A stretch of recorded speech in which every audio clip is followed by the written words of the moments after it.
Hey everybody, so it's Friday, and I am about to head in to record the next episode of the podcast, but I wanted to take an opportunity to kind of address some things that had come up in the past week or so. So I want to start all of this off by saying that this is mainly in response to the episode that we posted last week, and that's episode 131 of the OTA Anthem podcast, and criticisms that I've received personally since that time about what I may or may not have said, or what people thought that I said at that time. So I'm going to kick this off all by saying, number one and first, the views and opinions expressed herein are those of me and me alone. They do not reflect Free State Media Group LLC, OTA Anthem podcast, or the OTA Anthem digital brand at all. This is my thoughts about some of the criticism that I've received over the past couple of weeks. Or a couple of days, I guess, just over the past week.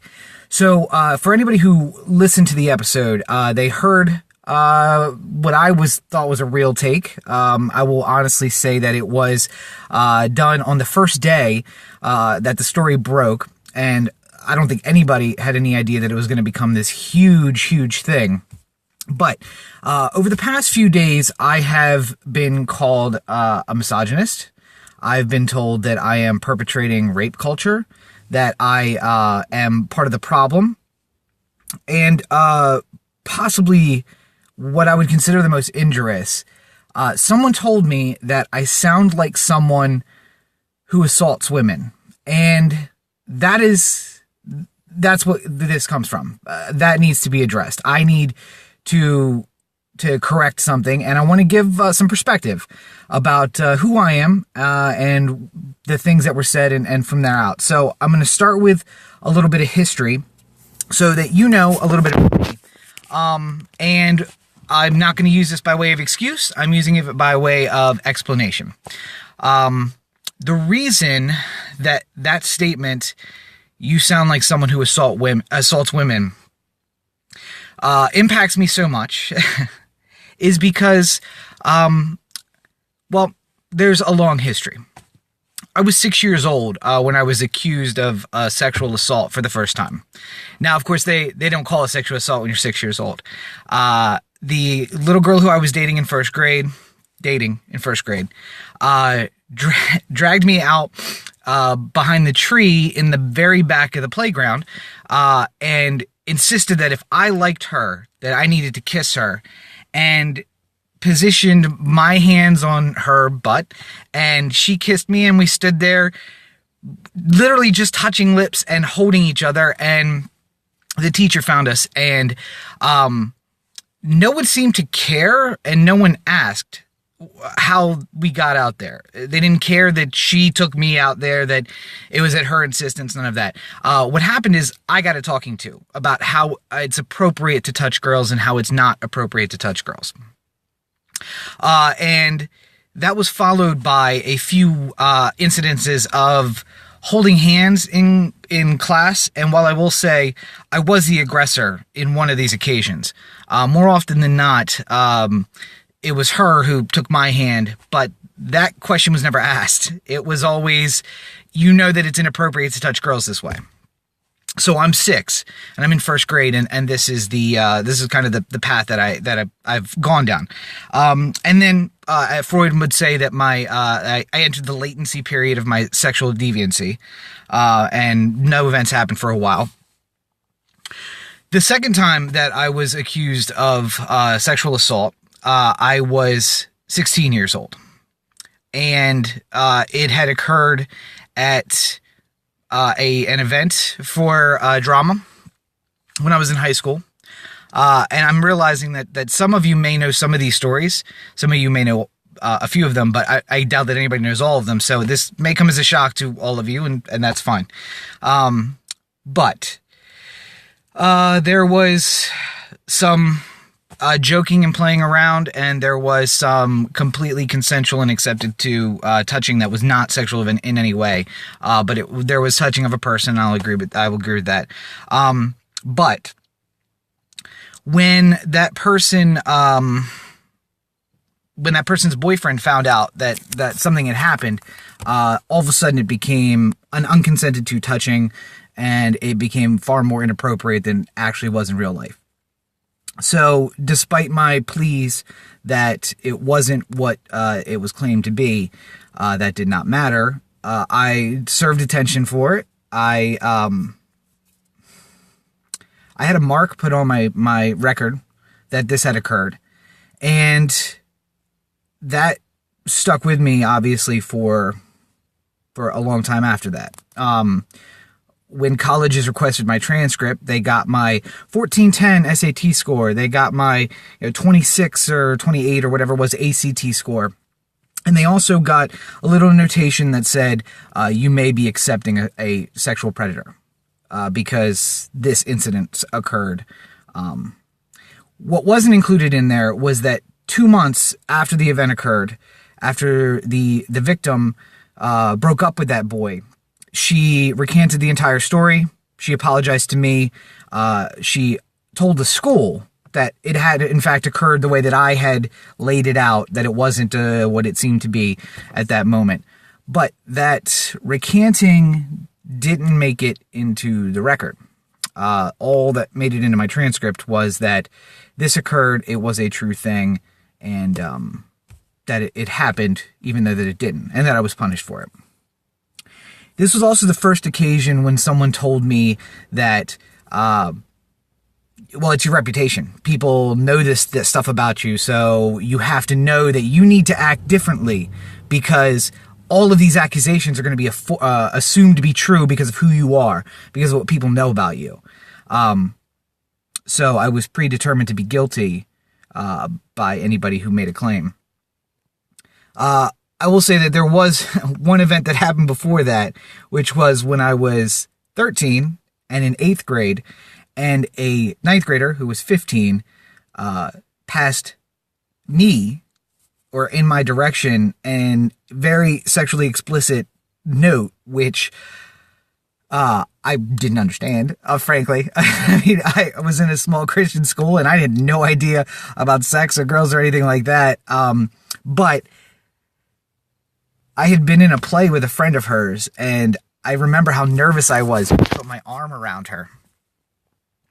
But so she passed me a note, and the principal took me to the office and asked me what I told her or what I said to her in a previous note, what I said to her in person, to get her to send me such a note. Because clearly it had to be my aggression at 13 in 8th grade, which caused such a response from a 15-year-old 9th grade high school, I was in middle school, high school girl.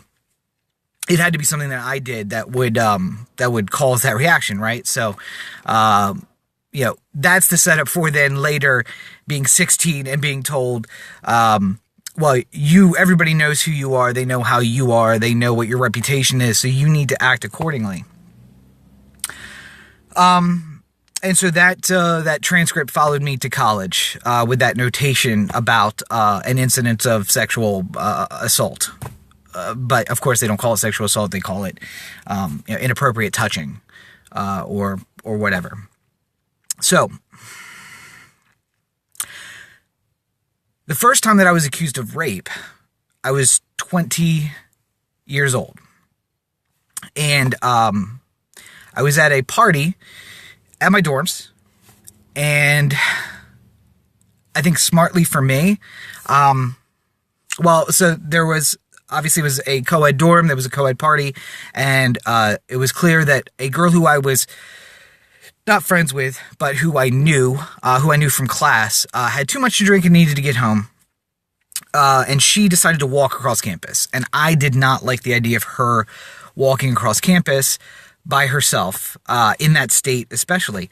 So I grabbed a female friend of mine and said, hey, I need your help because we need to walk her back. So this friend, female, and I walked her across campus to her dorm. I stayed in the lobby while a female friend who didn't know this girl at all, but who was helping me out, took her upstairs, undressed her or helped her undress in some way that I'm not clear about, but in some way, and put her to bed. Public safety came to my classroom the next day and they grabbed me as class was letting out and put me in a public safety vehicle and took me to public safety building and interrogated me about do I understand the consent requires people to not be drunk, and that a girl who's drunk can't give me consent. And I was absolutely confused about what was going on, because I had no idea that this girl had. The last thing she remembered from that night was giving me a hug in the lobby, which did happen. And she didn't remember my friend taking her upstairs and undressing her, but she woke up in some sort of undress in her room and assumed that it would have been me. So I was not believed. The police got involved. The police showed up at public safety building, and luckily, I said, hey, if you get in touch with this girl, she's going to tell you what I'm telling you is true, that I don't know anything about this. And so they kept me there. They took my phone. They didn't allow me to call anyone because they didn't want me to poison the witness about it. But she told them that, in fact, everything I said was true, that she didn't even know this girl, but that I was uncomfortable with her walking across campus by herself, and I was uncomfortable taking her by myself, so that we both went together and did it. So, luckily, thanks to a testimony of a friend of mine who's a female, I did not face any further incidents except for being taken from my classroom by public safety, being held, and being accused outright that I had done something wrong.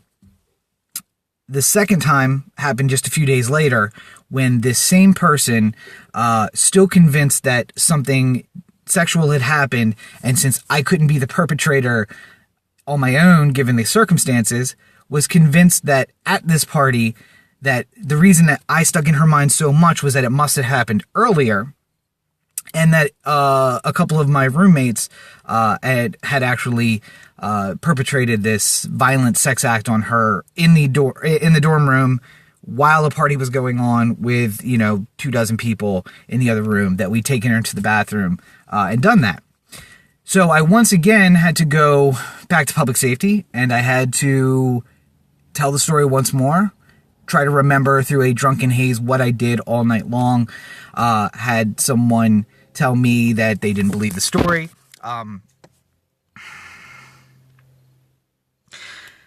And realized that there was no defense, that this accusation could be made, and if I couldn't explain everything about the night, that's all that mattered, that my version of the story didn't matter. So, luckily, once again, different female friends said that they remember the girl, they remember what she's remembering, which is being in the bathroom and having people come in.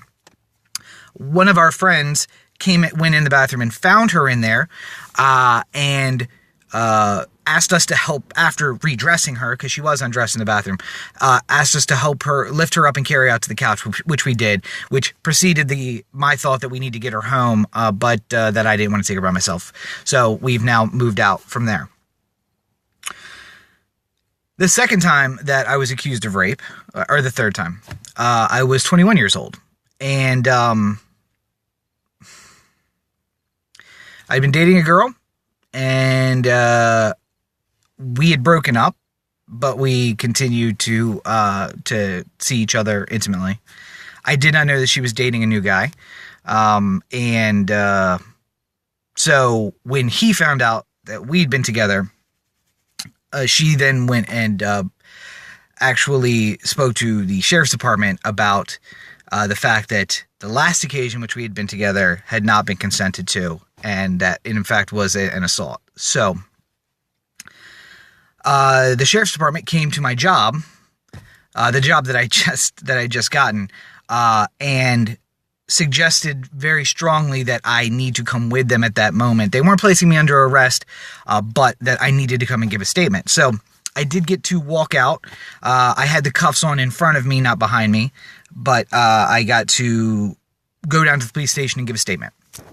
which I did. And, me today and me then was totally different. I wouldn't have given a statement, but I had nothing to hide. And so it wasn't going to be a problem, right? So I gave a statement, and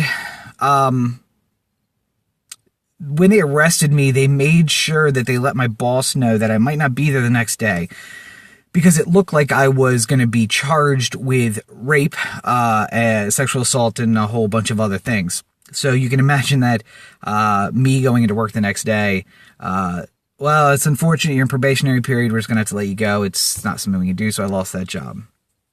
Well, after an investigation by the sheriff's department, they found out that after talking to witnesses, other people who were there, that, in fact, the story was an elaborate narrative that weaved in portions of the truth, but for the most part, it wasn't true. And I'm not going to get into the gory details, but there is, in fact, no way that there's no way that it could have happened the way that she said that it happened. And in fact, all the witnesses aligned with my statement that it was given first before I had the ability to talk to anybody, because obviously I'd been in cuffs and in the back of a cop car. After I gave that statement, I got to talk to my mother, who came to pick me up from the sheriff's office and took me back to my car at work, about the fact that I'd been arrested because I was being accused of raping a girl who she had known as my girlfriend. So that was a fun conversation to have, nonetheless. So I got an apology from the sheriff who had arrested me, off the record, of course. I saw him later. He apologized. And, I'm still friendly with that girl, and I don't blame her. I understand what motivation she had to do it. It doesn't make my life any easier, but I understand why she did it. I'm also friends with the girl from 10th grade when I was 16 who put that charge on my permanent record. I'm still friendly with her. I have no qualms about either of them. They're both married and they have kids, and I hope that they have a very happy life. And even the girl who I was 6 in first grade, even she and I are still friends on Facebook, and she has a family, and it's amazing. Like all of them, I have no qualms about any of them. And I would still consider myself friends with all of them. We were kids, and we made bad decisions. Even at 21, we were kids and made bad decisions. I don't know the girl who accused me in college. I don't think after that semester I even knew who she was anymore. It was really just a person who I knew, who I was trying to be nice to and invited out to a party, and that's kind of what happened. So she didn't get invited to any more parties after that. So the next time that I got accused of rape, I was in college, or in law school. And luckily for me, I didn't even know that kind of accusation had happened. I was friends with somebody who was in public safety, and they had said that they had a file on me previously from the event that happened in undergrad. The 2 accusations, solo and then as part of a group. And a girl came in and reported something else. And they were worried about me suing them, which is why they didn't come and harass me again. Instead, they did their investigation first. And come to find out, it was, from what I hear from, I had no idea this investigation was even going on. I was accused without even knowing that I was accused. But I found out later from them, from a friend of mine who worked at public safety, that it was just a case of mistaken identity. I guess I have kind of average looks, and someone who wasn't in the law school program, who was in fact, I believe in undergrad, thought that it was me, but it turned out to be somebody else who looked relatively like me. But so that was the next case. When I was 25, I was dating a girl, and I had taken on a new job so that I could better support my family. We were planning on getting married, and I found out that that she was cheating on me with someone else. I was working 15-hour days as she wasn't working. So while I went to work, he would come to our house, or as I was coming home, she would be leaving to go to his house. And when I figured it out, and it took me way longer than it should have to figure it out, but when I did figure it out, I obviously was upset. And I told her that she needed to get her stuff and go. And she returned to that by burning my clothes on the front lawn. When I got back, I found my clothes in a pile burning on the front lawn. And she then got her family to come in, get her, and help her move out. And while they were doing that, I was getting eyes cut at me the whole time. And I couldn't figure out why. Well, I found it from another friend of mine who is also friends with her, that she had, after we'd broken up, after I'd kicked her out, after I ended the relationship because of the cheating, she then admitted to her family and friends and basically anyone that would listen to her, that I had created this house of horrors where rape and sodomy and physical, emotional, verbal abuse was just constant, always happening. But that she wouldn't go to the police because my family was very powerful in the area, and because I was a smart guy and I would get out of it. And she didn't want to go through the trouble of a trial just to lose and to give me the satisfaction that I had put her through so much and then not had anything happen. So the best thing about that is that an accusation was made that for 2.5 years, this person who I loved, who I was going to marry, I was actually keeping in this horror house of abuse, physical, sexual, verbal, emotional. And the accusation was made in a way that I could not fight, because how do you get retribution for that? How do you prove that you are innocent when that nothing happened, when they just tell their friends and everyone assumes it's true? And that was the next time that someone told me that, well, if your reputation wasn't what it was, if people didn't think of you the way that they think of you, then nobody would believe it. So I was guilty because of what people thought of me, not because of anything that actually happened. So finally, I dated, was single for a long time. I dated another girl, and this girl I also lived with, I also loved, I also was planning on marrying, and she had a habit of insinuating that I was hitting her when she was hitting herself, and she got caught doing this several times. And I should have left her a lot, but there was extenuating circumstances, and I couldn't leave. But after we broke up, we broke up on an afternoon, and I left, and I came back to get some stuff to go for a longer time, and she called the police while I was in the apartment, and told them that I had assaulted her, and that she had been basically an ongoing domestic violence victim for some time, and she couldn't escape, but she just couldn't do it anymore. So the police came, and they arrested me, and I spent 18 hours in lockup. Not once did anyone ask me any questions. Not once did anybody inquire about anything. Shortly after that, she recanted to me, and what she said that she recanted to the police. I don't know if that happened or not, but nonetheless, I was forced to take that to trial. And luckily, I beat. I was found. I was acquitted. I was found not guilty because I was in fact not guilty. Both of those girls I spoke to after they made those kind of allegations, and I tried to reach out to them and have some kind of closure and some kind of why would you do that to somebody? But the first one tried to set me on fire on one of those occasions, and the other one just had no reaction. So So here's the thing.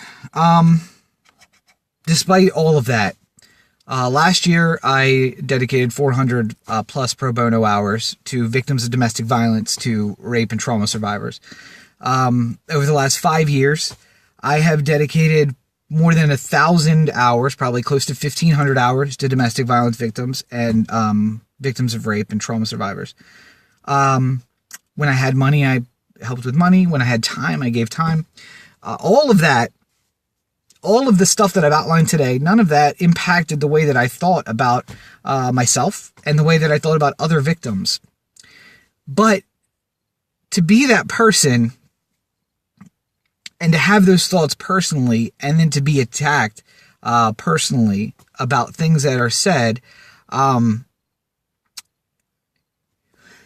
nothing is going to break me. Nothing's going to change my opinion. I will never be a don't believe her person. I will always be a always believe her person. I will always be a advocate against domestic violence and for rape and trauma survivors. Nothing can ever change that, but nothing has made me question that. Like what I have heard this week. We provide entertainment. We do a show in which we are playing characters that are caricatures of ourselves. They are bigger and they are more flaunted, and it's as some people had outlined this week.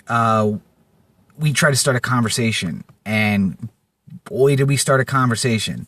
I don't regret, and I don't take back any of the things that I said during this episode. But for you to take someone who has lived the life that I have lived, and who remains of the perspective that I maintain, and try to negate all of that by calling me a misogynist, or telling me that I sound like someone who assaults women. I mean, I can't even think of a response to that. The fact that somebody would tell me that I sound like someone who assaults women.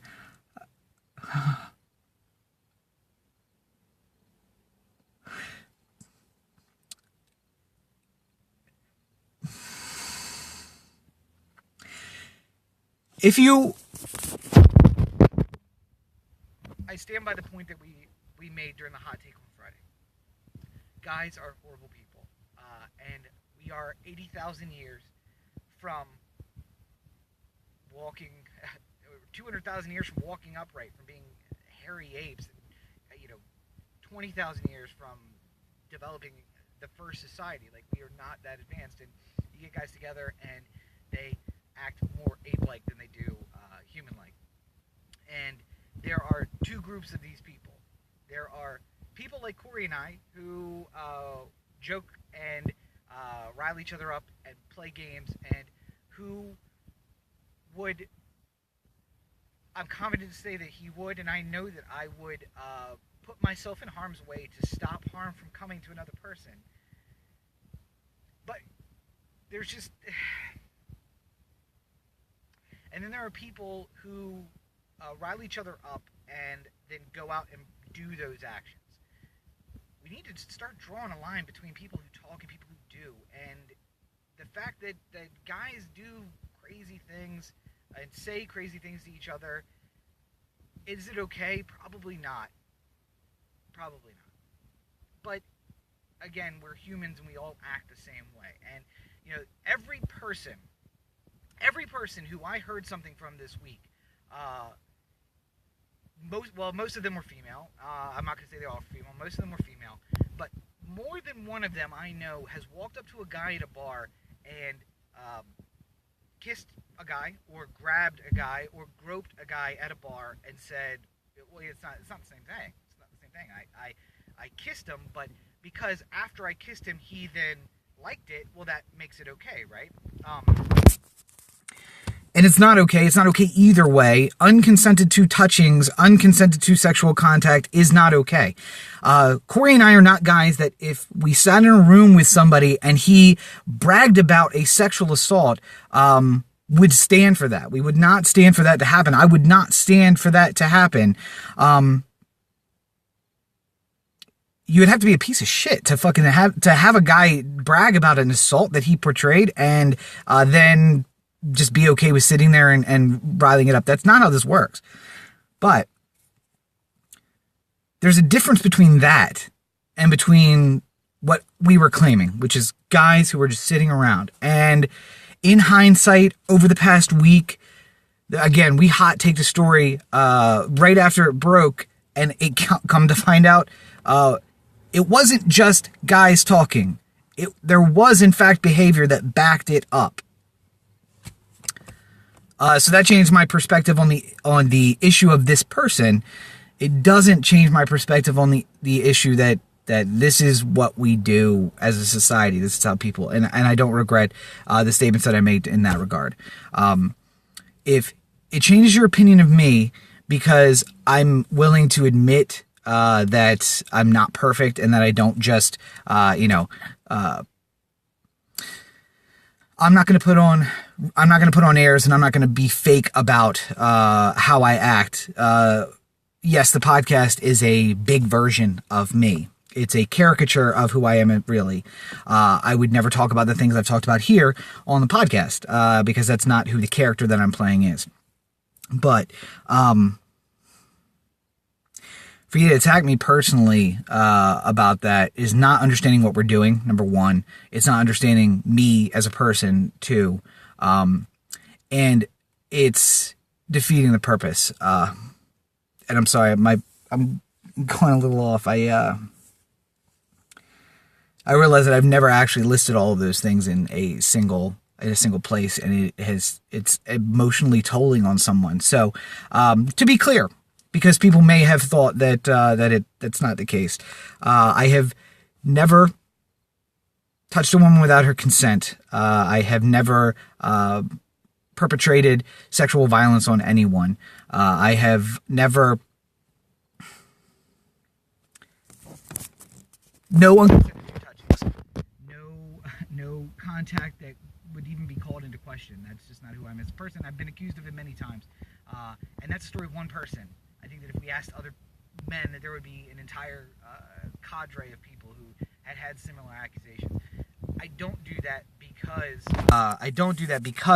of the accusations. I learned a lesson when I was 6 years old. They're always going to question you. They're always going to say that it was your fault, and that you need to be above reproach because you have a reputation. So I've learned that lesson, and I try to live by that. What Donald Trump said is not okay for a presidential candidate to say. It wasn't said by a presidential candidate. It was said 10 years ago. If someone tells you that men don't talk like that generally, they're lying to you. That's how we talk. Women, you also talk like that. And as I said on the podcast, I've experienced it firsthand. Not everyone does it. There's no way we can generalize and say everyone does it. Not everyone does it. But it is a fact of life. It is how we as a society are where we are in our evolution. That this is still the things that we talk about. It's not good political discourse. And I stand by the fact that if this is the reason that you are not going to vote for Trump, that you are racist and xenophobic. He has said many, many horrible things over the course of this election. Check the transcript of what he said on the bus. He said, when you're a star, they let you do whatever you want. To me, that implies consent. That's the argument I've been making the entire time, is that, there are a lot of things that women wouldn't do with me. Because who am I? They wouldn't allow me to do them, but because he's a star, they would allow him to do it. I imply consent from that. And again, I would never be okay with anyone sitting around and saying negative things about claims of sexual assault. That's just not who I am, and I don't think anybody that I know would. I don't know that I would associate with anybody who would be okay with that. It's not okay that he said it. He said a lot of horrible things about people of different races, people of different from different places, jingoisms, xenophobia, racism, you name it, he said it. It's been there. If this is the thing that breaks it for you, then you don't care about those other things. And I have a problem with you because of that. Because if it's okay to think that it's all right to shoot black people, but it's not okay to talk disparagingly about women, that's a problem with you. If it's okay to say that Mexicans are rapists and lazy rapists and criminals, but it's not okay to talk about women disparagingly, then there's something that's wrong with you. There's a lot of things that disqualify him from being president. This is the least of those things. And again, I can't say it enough. We are doing a show. We are trying to entertain. We're trying to start a conversation. It started a conversation. To those of you who would attack people personally, me personally, not knowing the story, you misunderstand the whole point of this. It's not comply or die. We don't get to just say, I'm going to tear you completely apart because you said something I didn't like, because you don't understand where people are coming from. So this has been going on forever now. I didn't realize it was going to take this long. But so now everybody knows a little bit about me. You know where I come from, you know how I feel, and you know what I think about it. We're going to go and I'm going to record another podcast. And I hope that people take a chance to check this out and say to themselves, maybe I can take what they say on tape with a grain of salt. Because maybe they want us to talk about the issues. Maybe they want to put a little nugget in the head that says that, yes, I'm a Democrat, but I can kind of consider this point of view. Yes, I'm a Republican, but I can consider this point of view, which is what all of this stuff is about. So thanks for listening. Back to the cell. Check out episode 132 of the O The Anthem podcast. That's where we're going to address all of this stuff I've kind of brought up now. Make sure you check out episode 131 of the O The Anthem podcast. Both of those are available at otheanthem.com. Make sure you're following at O The Anthem on all your social networks.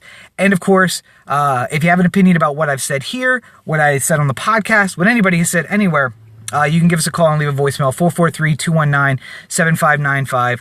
443-219-7595. We'd love to hear your opinions, and we're going to give them unedited to our listening audience. So let us know what you think. Thank you for listening. I will promise that this is hopefully going to be the last time that we have to talk about this as an issue at all. Guys, just let the love overcome all of this stuff, but only consented to and appropriate love. All right, I'll see you guys next time.